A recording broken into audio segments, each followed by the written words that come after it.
નમસ્કાર વિદ્યાર્થી મિત્રો, સુપ્રભાત. આપ બધા મજામાં જ હશો, બરાબર? કેમ છો એમ નથી પૂછું, મજામાં જ હશો.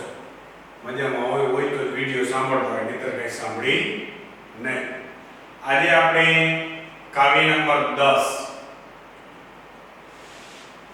અનેક અર્થા સપ્તકમ, કાવ્ય નંબર 10 અનેક અર્થા સપ્તકમ, એનું ગુજરાતી થાય અનેક અર્થવાળા સપ્તકમ એટલે 7 શ્લોક.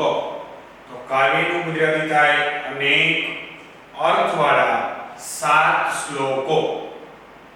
કાવ્ય નંબર 10 અનેક અર્થા સપ્તકમ એટલે અનેક અર્થવાળા 7 શ્લોકો એવું કાવ્યનું ગુજરાતી થાય.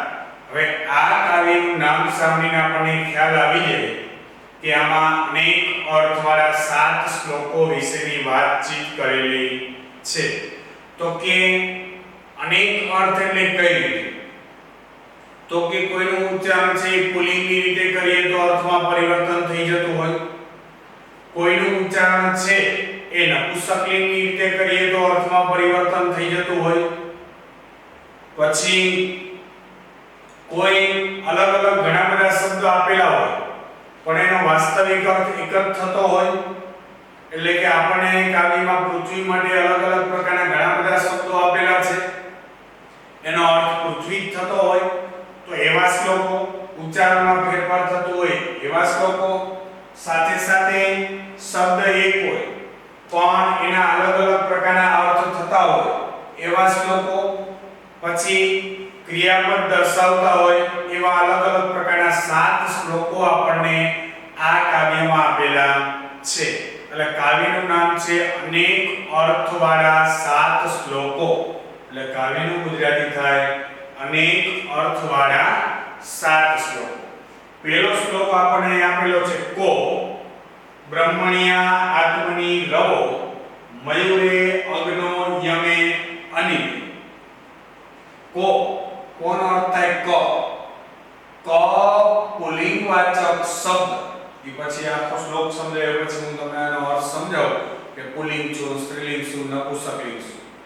ક પુલ્લિંગવાચક શબ્દ બ્રહ્માના અર્થમાં, આત્માના અર્થમાં, સૂર્યના અર્થમાં, મોરના અર્થમાં, અગ્નિના અર્થમાં, યમના અર્થમાં અને વાયુના અર્થમાં. ક પુલ્લિંગવાચક શબ્દ બ્રહ્માના અર્થમાં, આત્માના અર્થમાં, મોરના, અગ્નિ, સૂર્યના અર્થમાં, મોરના અર્થમાં, અગ્નિના અર્થમાં, યમના અર્થમાં અને વાયુના અર્થમાં. ફરીથી પહેલી ગુજરાતી જો ક પુલ્લિંગવાચક શબ્દ બ્રહ્માના અર્થમાં, આત્માના અર્થમાં, સૂર્યના અર્થમાં, મોરના અર્થમાં, અગ્નિના અર્થમાં, યમના અર્થમાં અને વાયુના અર્થમાં. કમ શીર્ષે અપસુ સુખે ચેવ યુજ્યતે લોક વૈદયોઃ. કમ નપુંસકલિંગ શબ્દ, કમ નપુંસકલિંગ શબ્દ શીર્ષે મસ્તકના અર્થમાં, અપસુ પાણી, જલમ એટલે પાણીના અર્થમાં. કમ નપુંસકલિંગ શબ્દ મસ્તકના અર્થમાં, પાણીના અર્થમાં, સુખે સુખના અર્થમાં, ચેવ તેમજ યુજ્યતે લોક વૈદયો એટલે લૌકિક અને વૈદિક સંસ્કૃતમાં યુજ્યતે પ્રયોજાય છે. કમ નપુંસકલિંગ શબ્દ શીર્ષક એટલે કે મસ્તકના અર્થમાં, પાણીના અર્થમાં તેમજ સુખના અર્થમાં લૌકિક અને વૈદિક સંસ્કૃતમાં પ્રયોજાય છે. આખા શ્લોકનું પહેલા શ્લોકનું ગુજરાતી એવું થાય કે ક પુલ્લિંગવાચક શબ્દ બ્રહ્માના અર્થમાં, આત્માના અર્થમાં, સૂર્યના અર્થમાં, મોરના અર્થમાં, અગ્નિના અર્થમાં, યમના અર્થમાં અને વાયુના અર્થમાં. કમ નપુંસકલિંગ શબ્દ મસ્તકના અર્થમાં, પાણીના અર્થમાં, સુખના અર્થમાં, સંસ્કૃતમાં પ્રયોજાય છે. એક ફરીથી પેલા આપણે આનો અર્થ શ્લોકનો સમજી લઈએ, પછી હું તમને ગુજરાતી કહું. હવે અહીં તમને કીધું છે ક પુલ્લિંગવાચક શબ્દ. તો પુલ્લિંગવાચક પ્રશ્ન વાક્ય આપણે બનાવવા હોય તો કહ આપેલું હોય તો એની જગ્યાએ પુલ્લિંગવાચક શબ્દ આવે એ આપણને બધાને ખબર છે. આ આપણે 8મા ધોરણમાં ચિત્ર પદાર્થમાં ભણી ગયા છીએ કે જેની પાછળ વિસર્ગ હોય અને પુલ્લિંગવાચક શબ્દ કહેવાય, જેની પાછળ મ ખોડો હોય એને નપુંસકલિંગ કહેવાય, જેની પાછળ હસ્વ દીર્ઘાય કે કાનો માત્ર હોય એને એકવચન પૂરતું સ્ત્રીલિંગ કહેવાય. આ એકવચન માટે. હવે અહીં આપણે કીધું કહ પુલ્લિંગવાચક શબ્દ. તો આ બધા શબ્દ છે ને એ બધા પુલ્લિંગવાચક છે. બ્રહ્મા, આત્મા, સૂર્ય, મોર, અગ્નિ, યમ, અને વાયુ. બરાબર? એટલે કીધું કહ પુલ્લિંગવાચક શબ્દ બ્રહ્મના અર્થમાં, આત્માના અર્થમાં, સૂર્યના અર્થમાં, મોરના અર્થમાં, અગ્નિના અર્થમાં, યમના અર્થમાં અને વાયુના અર્થમાં. પછી કીધું કમ. તો જેમ આપણે કીધું કમ શબ્દ આવે પાછળ મ ખોડો હોય તો એને શું કહેવાય? નપુંસકલિંગ કહેવાય. તો કમ નપુંસકલિંગ શીર્ષકે મસ્તકમ. મ ખોડાયો અપસુ જલમ મ ખોડાયો સુખે સુખમ મ ખોડાયો. તો આ ત્રણેય શબ્દ કેવા છે? નપુંસકલિંગ છે. એટલે કીધું કમ નપુંસકલિંગ શબ્દ મસ્તકના અર્થમાં, પાણીના અર્થમાં તેમજ સુખના અર્થમાં લૌકિક અને વૈદિક સંસ્કૃતમાં પ્રયોજાય છે. અને આનો કહેવાનો અર્થ એવો થાય, આપણે ધોરણ 10માં પ્રશ્ન વાક્ય બનાવો એવો પ્રશ્ન આવતો. હવે કસ્ય શબ્દ આપેલો હોય તો એનો જવાબ મહારાજસ્ય કાઢવાનો હોય તો જગ્યાએ કસ્ય ચાલે. સમજી ગયું? અર્થમ વાળો શબ્દ હોય તો કેસામ અર્થે એવો પ્રશ્ન સૂચક શબ્દ આવે. જે શબ્દ કાઢવાનો છે એની જગ્યાએ એવો શબ્દ આવે. તો આપણને એવું સમજાવે છે કે લૌકિક અને વૈદિક સંસ્કૃતમાં પુલ્લિંગ અને સ્ત્રીલિંગને આ રીતે ઓળખી શકાય. પણ આ જે નિયમ છે એ માત્ર એકવચન પૂરતો છે. બહુવચનમાં આ નિયમ લાગુ પડે નહીં. આખા શ્લોકનું ફરીથી એક વખત ગુજરાતી જો ક પુલ્લિંગવાચક શબ્દ બ્રહ્મના અર્થમાં, આત્માના અર્થમાં, સૂર્યના અર્થમાં, મોરના અર્થમાં, અગ્નિના અર્થમાં, યમના અર્થમાં અને વાયુના અર્થમાં. કમ નપુંસકલિંગ શબ્દ શીર્ષક એટલે કે મસ્તકના અર્થમાં, પાણીના અર્થમાં તેમજ સુખના અર્થમાં લૌકિક અને વૈદિક સંસ્કૃતમાં પ્રયોજાય છે. તો આ પહેલો શ્લોક થયો. ત્યાર પછીનો બીજો શ્લોક જો અજબ છાગે હરે વિષ્ણુ રઘુજે વેદસી સ્મરે અબ્જો તન્વંતરો ચંદ્રે સંખે અબ્જમ પદ્મ સંખયો. અજ શબ્દ છાગે એટલે બકરાના. અજ શબ્દ બકરાના અર્થમાં, શિવના અર્થમાં, વિષ્ણુના અર્થમાં, રઘુજે એટલે રઘુથી જન્મેલો પુત્ર એટલે અજના અર્થમાં, વૈદસી બ્રહ્માના અર્થમાં અને સ્મરે કામદેવના અર્થમાં. બ્રહ્માના અર્થમાં અને કામદેવના અર્થમાં. ફરીથી જો અજ શબ્દ બકરાના અર્થમાં, બરાબર? અજ શબ્દ બકરાના અર્થમાં, શિવના અર્થમાં, વિષ્ણુના અર્થમાં, રઘુથી જન્મેલા પુત્ર અજના અર્થમાં, બ્રહ્માના અર્થમાં અને કામદેવના અર્થમાં. શબ્દ એક અજ છે. એના અલગ અલગ આટલા અર્થ થાય. અજ શબ્દ બકરાના અર્થમાં, શિવના અર્થમાં, વિષ્ણુના અર્થમાં, રઘુથી જન્મેલા પુત્ર અજના અર્થમાં, બ્રહ્માના અર્થમાં અને કામદેવના અર્થમાં. અબ્જો એટલે અબ્જ પુલ્લિંગવાચક શબ્દ. અબ્જ પુલ્લિંગવાચક શબ્દ ધન્વંતરી ના અર્થમાં, ચંદ્રના અર્થમાં અને શંખના અર્થમાં.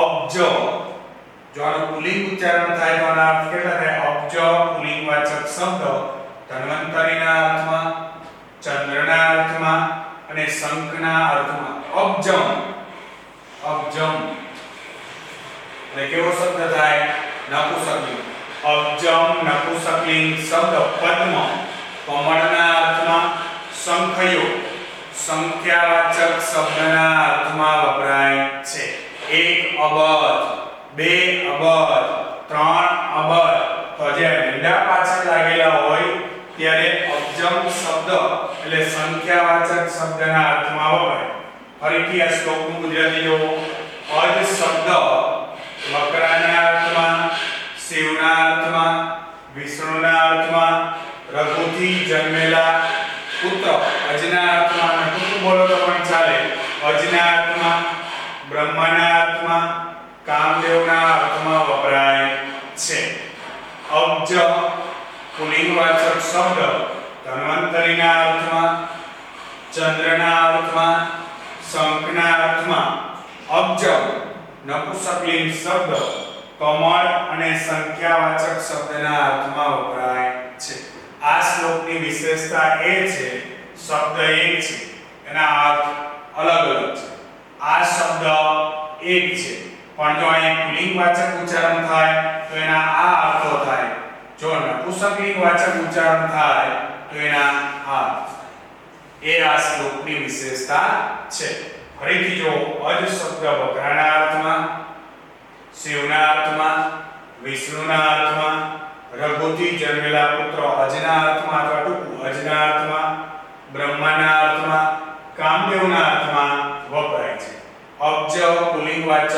શબ્દ ધન્વંતરીના અર્થમાં ચંદ્રના અર્થમાં શંખના અર્થમાં વપરાય છે અબજમ નપુંસકલિંગ શબ્દ કમળ અને સંખ્યાવાચક શબ્દના અર્થમાં વપરાય છે ત્યાર પછીનો શ્લોક જો ત્રીજો નિરૂપણમ વિચાર અવલોકનયો નિદર્શન નિગર્ણમ ભોજને સ્યાત નિગર્ણઃ પુનર્ગલ નિરૂપણમ એટલે વિચારવું અવલોકન કરવું અને જોવું નિરૂપણમ એટલે વિચારવું અવલોકન કરવું અને જોવું નિરૂપણમ એટલે વિચારવું અવલોકન કરવું અને જોવું નિગર્ણમ એટલે નિગર્ણ નપુંસકલિંગ શબ્દ ભોજને છે ભોજનના અર્થમાં નિગર્ણમ નપુંસકલિંગ શબ્દ ભોજનના અર્થમાં અને નિગર્ણઃ એટલે પુલ્લિંગવાચક શબ્દ નિગર્ણઃ પુલ્લિંગવાચક શબ્દ પુનર્ગલ એટલે ગળાના અર્થમાં વપરાય છે નિરૂપણમ એટલે વિચારવું અવલોકન કરવું અને જોવાના અર્થમાં નિગર્ણ નપુંસકલિંગ શબ્દ ભોજનના અર્થમાં અને નિગર્ણઃ પુલ્લિંગવાચક શબ્દ ગળાના અર્થમાં વપરાય છે ફરીથી જુઓ નિરૂપણમ શબ્દ એક છે વિચારવું અવલોકન કરવું અને જોવું એના ત્રણ અર્થ પછી કીધું નિગર્ણમ શબ્દ જો નપુંસકલિંગ એનું ઉચ્ચારણ થાય તો ભોજન થાય અને પુલ્લિંગવાચક એનું ઉચ્ચારણ થાય તેનો અર્થ થાય ગળું ફરીથી આ શ્લોકનું ગુજરાતી જોવો નિરૂપણમ એટલે વિચારવું અવલોકન કરવું અને જોવું નિગર્ણમ નપુંસકલિંગ શબ્દ ભોજનના અર્થમાં અને નિગર્ણમ પુલ્લિંગવાચક શબ્દ ગળાના અર્થમાં વપરાય છે વિશેષતા એ મેં તમને કીધું આના અર્થ ત્રણ થાય અલગ અલગ શબ્દ બે એક છે પણ જો નપુંસકલિંગ ઉચ્ચારણ થાય તેનો અર્થ થાય ભોજન પુલ્લિંગવાચક ઉચ્ચારણ થાય તેનો અર્થ થાય ગળું એ આ શ્લોકની વિશેષતા છે નિરૂપણમ એટલે વિચારવું અવલોકન કરવું અને જોવું નિગર્ણમ નપુંસકલિંગ શબ્દ ભોજનના અર્થમાં અને નિગર્ણઃ પુલ્લિંગવાચક શબ્દ ગળાના અર્થમાં વપરાય છે ત્યાર પછીનો શ્લોક જોવો ચોથો શ્લોક વૃષમ એટલે અત્યંત પ્રકર્ષે એટલે અધિકતા અને સામી એટલે અવ્યય વૃષમ એટલે અત્યંત પ્રકર્ષે એટલે અધિકતા અને સામી એટલે અડધું આ ત્રણે ત્રણ અવ્યય છે વૃષમ એટલે અત્યંત પ્રકર્ષે એટલે અધિકતા અને સામી એટલે અડધું. ત્વદર્થે જુગુપ્સ્તે, જુગુપ્સ્તે એટલે નિંદનીય, જુગુપ્સ્તે એટલે નિંદનીય. વૃષમ એટલે અત્યંત, પ્રકર્ષે એટલે અધિકતા અને સામી એટલે ત્વદર અડધાના અર્થમાં. વૃષમ એટલે અત્યંત, પ્રકર્ષે એટલે અધિકતા, સામી એટલે અડધાના અર્થમાં, જુગુપ્સ્તે એટલે નિંદનીય. અઈ, અઈ, અઈ પ્રશ્નના અર્થમાં, અઈ પ્રશ્નના અર્થમાં. અનુનય, અનુનય, અનુનય વિનયના અર્થમાં. અઈ અહીંયાનો ઉચ્ચાર થાય અઈ ક્રોધ અને ઝઘડાના અર્થમાં. એ ક્રોધ અને ઝઘડાના અર્થમાં વપરાય છે. ફરીથી જો વૃષમ એટલે અત્યંત, પ્રકર્ષે એટલે અધિકતા, સામી એટલે અડધું, જુગુપ્સ્તે એટલે નિંદનીય. અઈ પ્રશ્નના અર્થમાં, અઈ પ્રશ્નના અર્થમાં, અનુનય વિનયના અર્થમાં અને અઈ ક્રોધ અને ઝઘડાના અર્થમાં વપરાય છે. વિષાદ આવ્યો ક્રોધ અને દુઃખમાં વપરાય છે. ફરીથી જો વૃષમ, વૃષમ એટલે અત્યંત, પ્રકર્ષે એટલે અધિકતા, સામી એટલે અડધું, જુગુપ્સ્તે એટલે નિંદનીય. અઈ એ પ્રશ્નના અર્થમાં, અનુનય એ વિનયના અર્થમાં અને અઈ ક્રોધ અને ઝઘડાના અર્થમાં વપરાય છે. આજે જે શબ્દ અહીંયા આપણને આપેલા છે એનો પ્રયોગ કઈ જગ્યાએ થાય એની વાત અહીંયા આપણને કરેલી છે. ફરીથી આ શ્લોકનું ગુજરાતી જો વૃષમ એટલે અત્યંત, પ્રકર્ષે એટલે અધિકતા, સામી એટલે અડધું, જુગુપ્સ્તે એટલે નિંદનીય. અઈ પ્રશ્નના અર્થમાં, અનુનય વિનયના અર્થમાં અને અઈ ક્રોધ અને દુઃખના અર્થમાં વપરાય છે. ફરીથી આ ચાર શ્લોકનો એક વખત ગુજરાતી જુઓ. ક પુલ્લિંગવાચક શબ્દ બ્રહ્મના અર્થમાં, આત્માના અર્થમાં, સૂર્યના અર્થમાં, મોરના અર્થમાં, અગ્નિના અર્થમાં, યમના અર્થમાં અને વાયુના અર્થમાં. કમ નપુંસકલિંગ શબ્દ મસ્તકના અર્થમાં, પાણીના અર્થમાં તેમજ સુખના અર્થમાં લૌકિક અને વૈદિક સંસ્કૃતમાં પ્રયોજાય છે.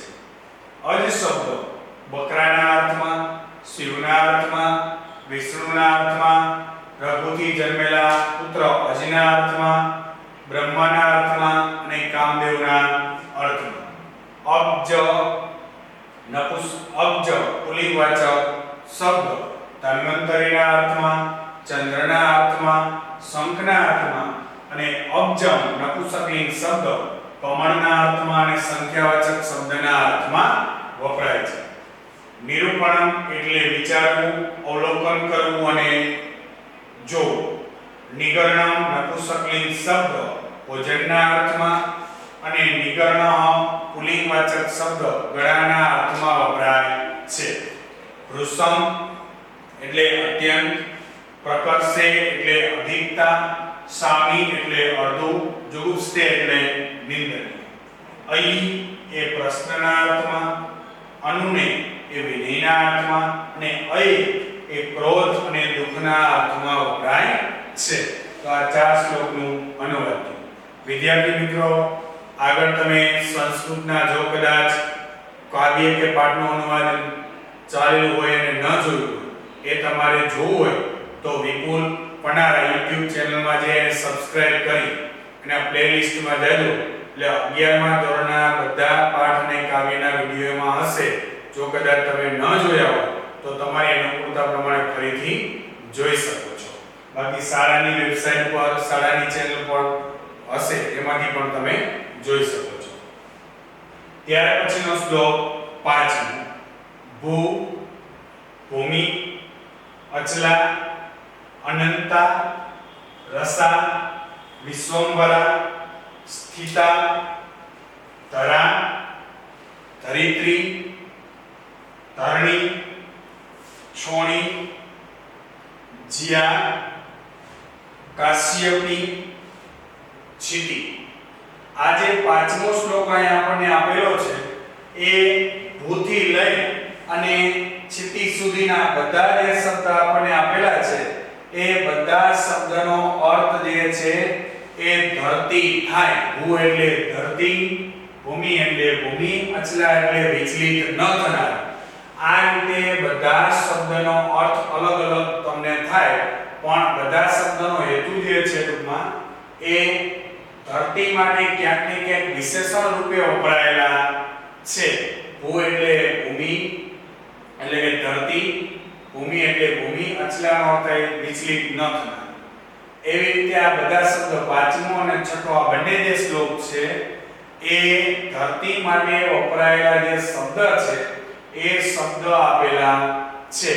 બરાબર? ભૂ એટલે આનું અનુવાદ તમારે આમ જ લખવાનું છે.